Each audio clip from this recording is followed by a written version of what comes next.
Tumerudi tena leo kwa kushukuru Mungu kwa vile anatupa wakati mzuri, ambapo wakati huo ni wakati tunapenda kusifu Mungu na kusifu jina lake takatifu, kwa maana yeye ni Mungu wetu.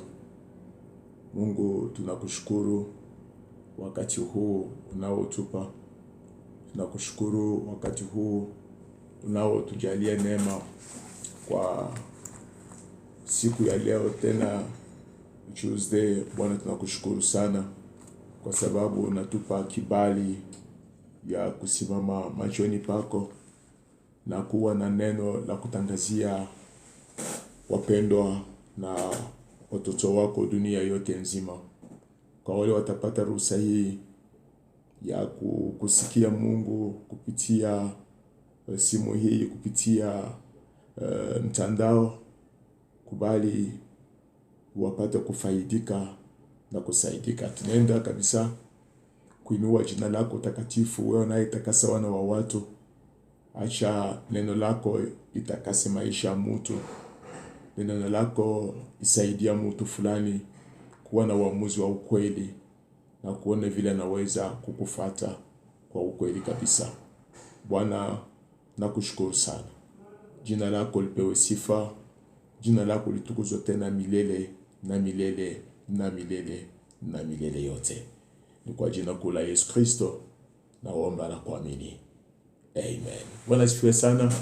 Tumerudi tena leo tukiwa na jambo la kuambia mtu, jambo la kuongelesha mtu, jambo la kugawanya na mtu kuhusu maisha tunayo, kuhusu mambo tunayofikia. Tuna jambo la kuambia mtu ambayo akiweka sikio lake atasaidika na hataona haya hata kidogo. Bwana apewe sifa.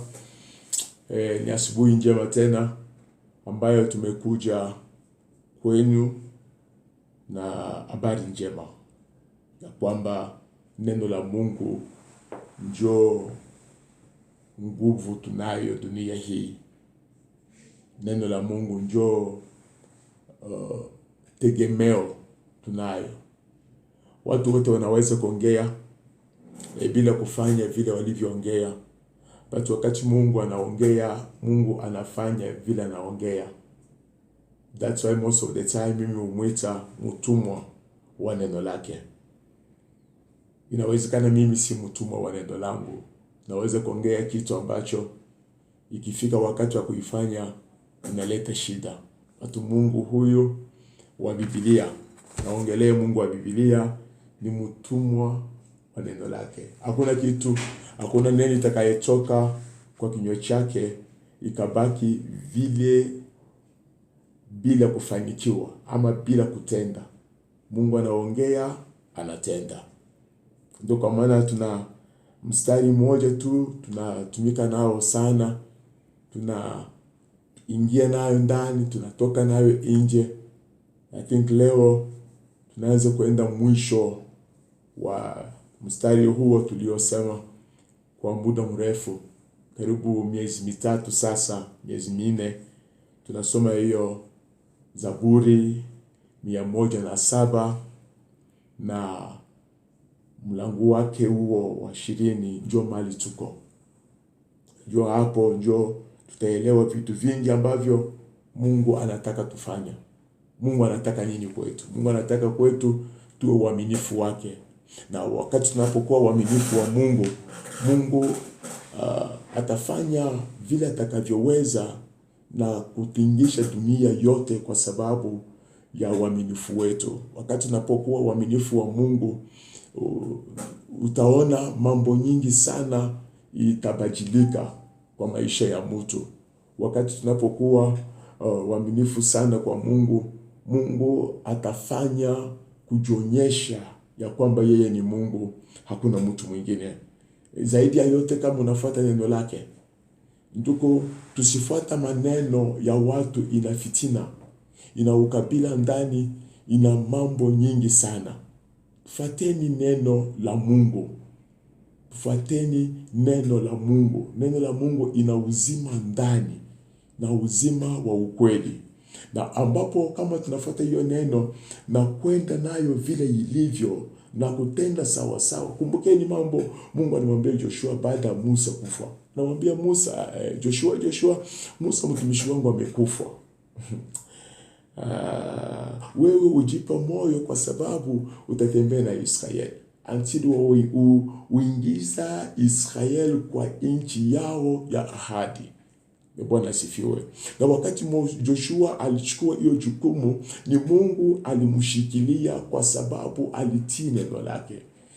Ndugu, wakati Mungu anakushikilia si kwa sababu wewe ni mtakatifu sana. No, Mungu anakushikilia kwa sababu unatii neno lake, na kutii neno la Mungu, that is a sacrifice. That's why unaona watu wengi wanaanguka kwa vitu vingi kwa sababu wanajua kama Mungu anasema hivi ni kama sijafanya, siwezi kufaulu. Hiyo ni Biblia. Na wakati Mungu anasema fanya hivi na unafanya vile alivyokuambia ufanya, believe me, Mungu atasimama. Mungu atakuonekania. Tusome neno letu la siku ya leo. Tunaenda kwa mstari wake wa 20. Mtasoma kwa Kizungu. Anasema hivi: He sent his word and healed them and delivered them from their destructions. He sent his word and delivered them and delivered them from their destruction. Hii ni neno Mungu anaongea. Biblia inasema Mungu anatuma neno, akawatumia neno. Mungu akatuma neno kuwaokoa kwa uharibifu wao. Wakina nani? Sisi, wewe unayenifuata. Mimi na wewe tulikuwa kwa uharibifu. Mungu akatuma neno. Watu husema Mungu anachelewa. But I don't know why. Kuna mtu alitoka safari moja na Mungu wakienda mahali fulani, yeye akafika mbele na Mungu akafika nyuma yake. Ama what is the meaning of that word? Mungu amechelewa. What do you mean by that? What do you mean? Mungu anachelewa wapi? Akiwa wapi? Mkiwa naye wapi? Na safari mlikuwa naenda wapi? Ndio Mungu achelewa. Mungu hachelewi. Mungu, Biblia sema neno lake inakimbia kuliko hata ndege. Ona upepo kama inapika. Upepo inakimbia sana. Kwa dakika moja upepo inakimbia, inafikia kila mtu. That is God. What? Wakati wewe mtu unaita fulani yako mbali 2-4 meters ama 10 meters, kuna watu wako na sauti ya kufikia mtu 10 meters, unamwita huyu mtu, hey, Roger, kwa sababu umelalamika. Unaweza kucompare speed ama mbio ya hiyo neno imetoka kufikia Roger. Ukiita Roger ako mbali. But mara moja unaona mtu anasimama, anageuka, anaangalia nyuma, unamuonesha na mkono, unafanya alama na mkono. Mara moja anasimama. Sasa niambia, nani angetembea in 10 meters time, anatembea kwa dakika moja, kwa sekunde, hata si dakika, ni sekunde. Ukiita mtu haiwezi kuchukua dakika moja ndio asikie. Hapo anasikia. Kama wewe mwanadamu unaweza kuita mtu hapo amesikia. What about God who is so powerful? Praise God. That's why Biblia inasema he sent his word and he hid them and delivered them from their destruction. The word come for a mission. The word come for a purpose. Which purpose? Which mission? The word come for delivering. And the word came to heal those who are sick. No matter how it look like, but when you believe this word, your deliverance is there in this word.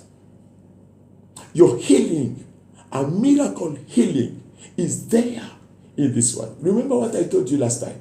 Nilikwambia kaburi ya kufunga na mwenye kufa wa kunuka, watu wote wakaweka vitambaa kwa mapua kwa sababu ya harufu ya mtu alioza.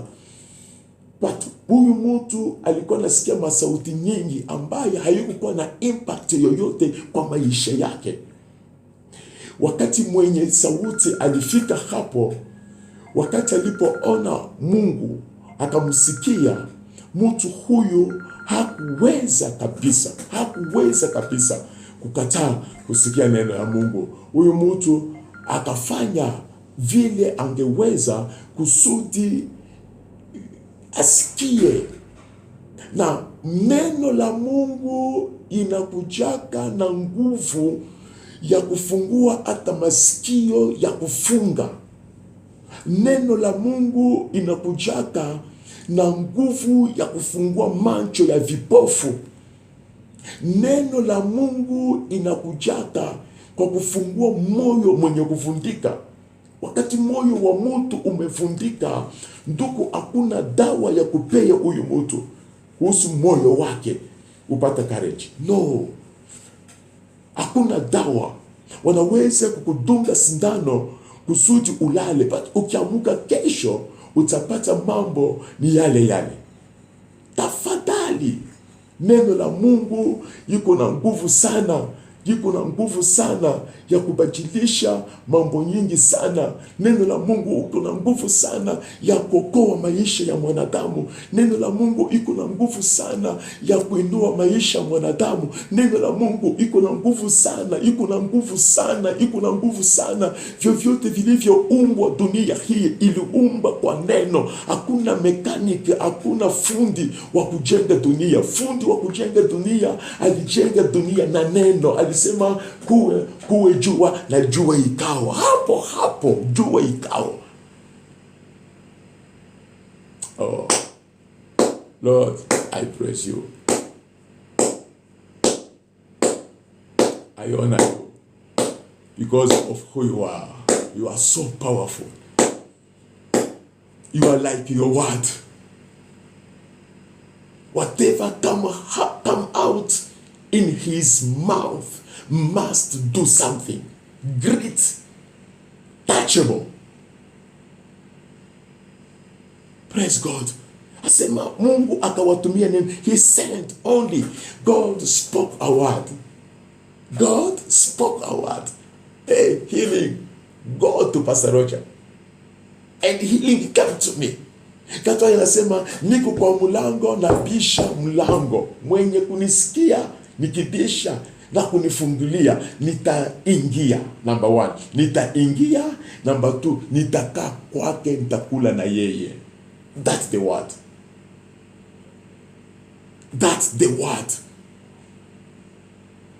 Asema na bisha mlango. Mwenye kunisikia. Remember what happened to Naaman? Naaman have a faith.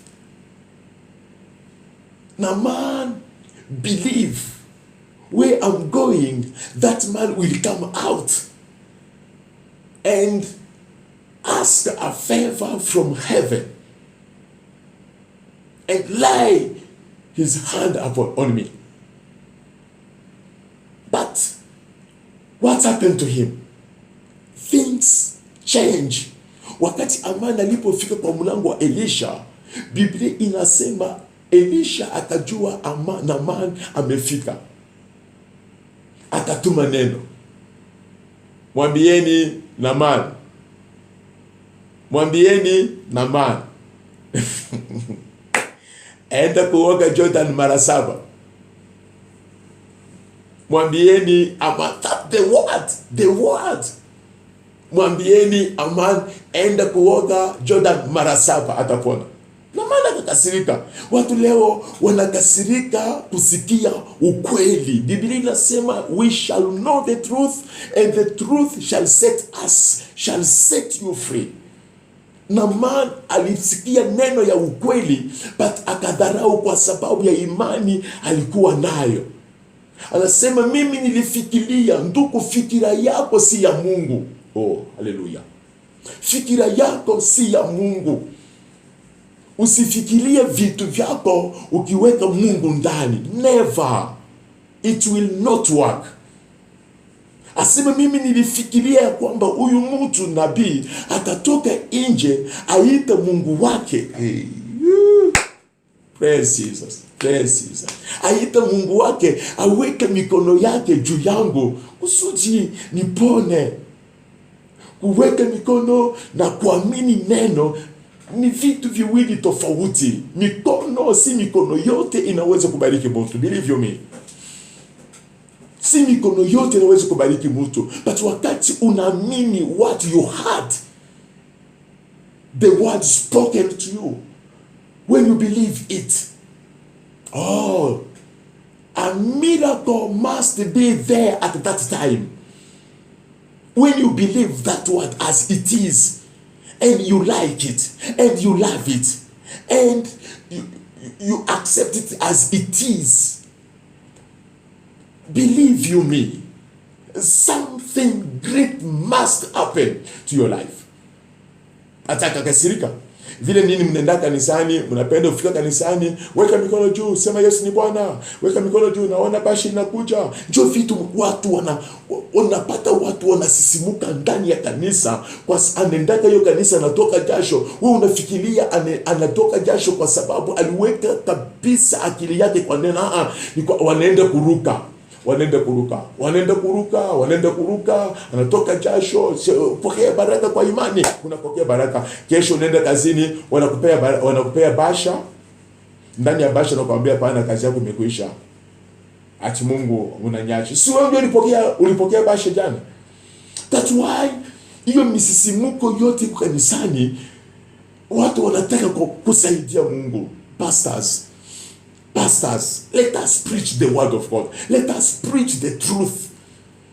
Tuambia watu ukweli. Waambia watu ukweli. Kama hata watakasirika waende, wewe ni mtumishi wa Mungu. Mungu kama alikuita kwa hiyo kazi, ata provide. Pastors, let us talk the truth kwa kanisa. Tuambia hao watu wanakuja, tuambia ukweli. Ukweli unaponya moyo. Ukweli unabadilisha moyo. Ukweli unainua maisha ya mtu. Yesu anasema mimi ni ukweli, uzima, ni kila kitu. The word is all about whatever you need, whatever you want, just believe the word. Believe Jesus Christ as your Savior, your personal one, your loved one. The one you can share with him your heart. Jesus, the word of God. The word of God. The word of God. Believe the word of God. Tuko kuna kitu kingine naweza kuambia mimi ilinibadilisha, ni wakati niliposikia neno, moyo wangu wakaifinya hivi. Moyo wangu ulifinywa hivi. Haujawahi kusikia, haujawahi kuona. Uliza watu wa Matendo ya Mitume, baada ya kumsikia Paulo, Biblia inasema mioyo yao ikafinywa, ikaguswa. Wakati moyo wa mtu unaguswa kwa neno fulani, ni lazima huyu mtu amua watu tu. Amua, uamuzi ni wako. Utasikia maneno ama utasikia neno. Maneno itakupendeza, neno itakukasirisha, but itakuponya. Utasikia nani? Kwa sababu kanisa imejaa na maneno. Mtu akitoka tu hapa anaenda Eldoret anarudi, wakati ni mahubiri yote. Akitoka hapa anaenda Uganda na urudi, wakati anaenda Uganda, wakati atafika Europe, mahubiri ya miaka na miaka. When I was in America, what is that? We are not here to tell us about yourself. We are here to hear the word of God. The word of God. Experience yako ni yako binafsi na Mungu. But when we open this Bible, you must read something from the Bible and tell us the message you have. The message you have. Tell us your message. The message you have. What is your message? Asema, ukisoma Isaiah 61, asema Roho wa Mungu ni juu yangu kwa sababu nimepakwa mafuta, nimewekwa mafuta kwa kuhubiri habari njema. Kanisani tuna habari njema leo. Apart from my family, apart from what I have, tuna habari njema leo. Apart from you have to hear, to obey me. No, we are not there to obey anyone. First, we have to love God, to obey God, and then to follow our leaders. That's what I know. But wakati mtu anatoka kwa neno, anabaki na maneno. Sikiza nikwambie, maneno ni ya watu, si ya Mungu. Mungu ako na neno. Neno ambayo ni Yesu Kristo peke yake, the great one. Unaweza kujipa majina yote asubuhi, saa 6, saa 9, saa 12 jioni. Ukiamuka unaweza kujipa majina. But believe you me, when this word is not in you. Yesu anasema if you love me, if you love me, obey my word, obey my command. If we love Jesus, if I love Jesus, I have to obey whatever is written here. I have to obey and put it in practice. Italeta baraka wangu. Italeta baraka kwa wale watasikia na kuitia kwa tendo. Neno la Mungu bado, nilikwambia la sema ya kwamba Mungu bado anaongea. Mungu anaongea. Watu wanatafuta wanabii, kwenda kutafuta wanabii. But nakwambia Biblia ni nabii mkubwa wa maisha yako. Ita Mungu akuongoze watu tu na neno lake. Wakati unapoamini Yesu, amini Yesu, siamini wa Yesu ni wengi leo. But amini Yesu aliyekufa na kufufuka msalabani. Amini huyu Yesu. Ndio neno nakwambia leo. Ndio neno lililo niweka hapa kwa nchi hii. Kama si hii Biblia singeishi hapa, singekaa hapa. But naishi hapa kwa sababu ya hii neno.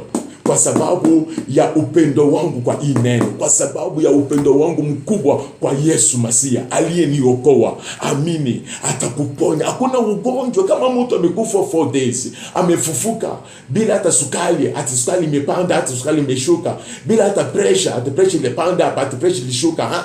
Mtu amekufa 4 days, ameoza. But wakati mwili wa kuoza ulisikia neno, mwili wa kuoza ukasikia neno, mwili wa kuoza, masikio ya kuoza, kila kitu ilikuwa baridi kwa mwili wake. But wakati neno ya uumbaji ilifika hapo, haleluya, wakalala, akasema Lazarus toka.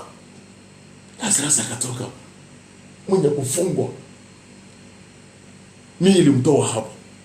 Alisikia neno, mwili ukasikia neno ya muumbaji. Chochote kilichokufa lazima ifufuke. Wakati unaposikia neno, chochote ilichokufa ndani mwako itafufuka. Wakati unasikia neno, chochote ilichokufa itafufuka. Ugonjwa inayokuvamia itahama mwili wako, kwa sababu hii ni neno la uumbaji. Ni neno la uumbaji, ni neno la nguvu, ni neno linaweza kubadilisha maisha ya mtu, ni neno linabadilisha watu wengi. Ndugu, shikilia neno. Tumefika wakati mbaya ambayo kila mtu anajinua, kila mtu anasema yeye ni nani, kila mtu, but without the Bible for the confirmation. Unabii wote lazima ifanana na Biblia. Hakuna mali nilisoma kwa Biblia wakasema hapana, dadako mdogo ndio anachukua baraka yako. Hiyo ni maneno ya watu, ya kuvutia watu wengine. Acha nikupe ushuhuda. Dada fulani mimi simjui, akapewa namba yangu ya simu, alikuwa mjamzito. Ni last week. That was Friday usiku. Saturday asubuhi akanipigia simu, akaji introduce kwa, akaniambia hapana pastor, mimi naitwa mtu fulani. Nimepewa namba yako na dada yangu, anaombaka kwa kanisa yenu hapo. Mimi wakati wangu wa kuzaa umekwisha. 2 weeks now. But dadangu aliniambia Mungu anakusikianga. Bwana pewe sifa. Alikwambia hivyo na wewe unaamini hivyo? Naamini kwa sababu si mtu akuongea akikwambia kitu ni ukweli. Basi kama unaamini acha tuombe. Si kwenda mahali alikuwa, tukaomba kwa simu. Nikamwambia weka simu kwa sikio yako unifuate vizuri. Akaweka simu kwa sikio, nikaambia Mungu natuma neno ukiwa ndani.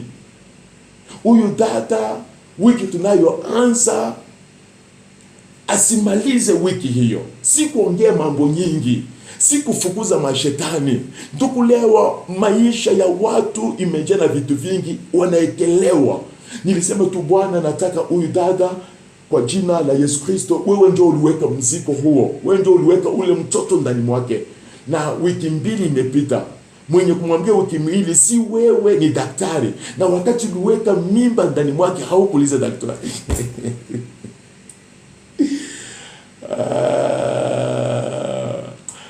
Basi wiki tunaanza Mungu na kuomba kwa jina la Yesu Kristo huyu dada ajifungue. Napigiwa simu jana ya kwamba dada huyu alienda akajifungua bila shida, na saa hii anaambia dada yake I have to meet that man. Nilituma neno tu ya maombi, si kuenda hapo. Why? Wakati neno ilajaa ndani mwako, Biblia inasema kwamba acha neno la Mungu lijaa ndani mwenu. Maana acha Yesu acha na utukufu wake ndani mwenu. Whatever coming out from your mouth must create something, must do, must work. Nikatuma neno la maombi, nikasema kwa jina la Yesu Kristo. Unajua tunakuwa na confusion mingi. Maana ni kwa jina ya malaika, ya watakatifu, maana ni kwa jina la Baba, la Mwana na Roho Mtakatifu, maana ni kwa jina ya bishop wangu. Sasa jina moja tu ndio ilitupona, ikatufanya watu, ni jina la Yesu peke yake. Signature ya maombi yangu, signature ya maombi yako ni lazima utaje jina la Yesu Kristo peke yake. Malaika hakukufa msalabani kwa ajili yako. Bishop, archbishop, mtakatifu fulani hajakufa, hangeweza. Usome Revelation chapter 5. Yohana asema naangalia sikuona mtu, na kitabu ilikuwa hapo. Walikuwa natafuta mtu wa kuifungua, hakuna mtu aliweza. Bishop alipita, wa malaika walipita mbio. Hiyo majina kubwa yote leo imejitokeza. Haiko hata kwa Biblia. Mtu analala muka tu asubuhi hivi, mimi ni chief apostle, mimi ni chief, mimi ni mighty prophet. No. Hiyo majina yote Biblia sema haingeweza hata kuangalia kitabu na kuifungua. Watu mtu mmoja akajitokeza. Baada ya Yohana kwanza kulia. Yohana kaanza kulia, akasikia sauti inamwambia Yohana usilie, angalia. Mtu mmoja ametoka. Simba wa kizazi cha Yuda, Yesu Kristo ana nguvu si ya kuangalia, hata kufungua kitabu na kusoma majina iliyomo. That's the word you have to believe. Bwana asifiwe. That's the word you have to believe. Hata kama wanakuambia hautapona. Mary sana mwambia, Mary na Martha wanamwambia Yesu nini? You can let. Vile waambia watu Mungu amechelewa kwa mambo yangu. Mary na Martha waliambia Yesu you can let. Ungekuwa before ama the second day alikuwa mgonjwa, tunajua Mungu anakusikiaka, but now ananuka. Nothing you can do. That is you. But believe you me, God can do something in that matter of yours. God can do something. God can do something. Believe that. God can do something. Yes, you can be okay, I know all that, but I'm not late. Just do what I'm asking you to do. Toa jiwe.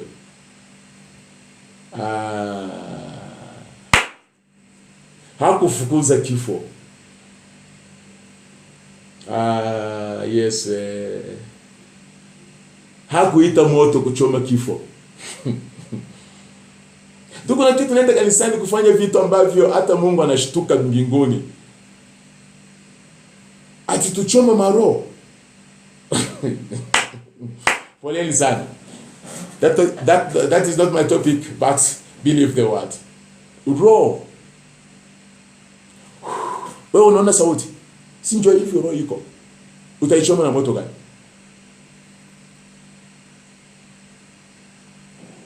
Na moto gani? Wa gas, wa stima ama wa kuni?